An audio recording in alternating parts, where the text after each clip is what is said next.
कि आप पनीर मटर की सब्जी बनाने वाले हैं दोस्तों, बिल्कुल रेस्टोरेंट स्टाइल बनाएंगे। आपको इसमें पूरी तरह से काजू वाली फीलिंग मिलेगी, परंतु ये काजू वाले नहीं बनेगी सब्जी, पर फिर भी आपको पूरा टेस्ट आपको काजू वाला मिलेगा, गारंटी के साथ मिलेगा। परंतु आप इस वीडियो को शुरू से लेके एंड तक जरूर देखिएगा। आप यूट्यूब पर आइएगा, पूरा वीडियो देखिएगा, वीडियो को लाइक शेयर सब्सक्राइब जरूर करिएगा, तभी आपको हर चीज अच्छे से सीखने को मिलेगी दोस्तों, पक्का मिलेगी। कुछ चीजें होती है ना कि हम जब तक बोलते रहेंगे तब तक हमें पता नहीं चला, तो दोस्तों प्लीज जरूर आए, यूट्यूब पर आए।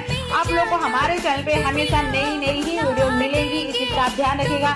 आपको रिपीटेड वीडियो इम्पॉसिबल है, नहीं मिलेंगी, सच में बोला दोस्तों। तो आप हमारे चैनल पे आए जरूर, तो लाइक शेयर सब्सक्राइब जरूर करें और आप इस पूरे वीडियो को देखें, कुछ सीखें नया नया, क्योंकि दोस्तों मैंने आज नए तरीके से बनाई है कि हम इसमें काजू वाली फीलिंग कैसे दे सकते हैं, जो खाने में बिल्कुल टेस्ट काजू वाला ही रहे दोस्तों।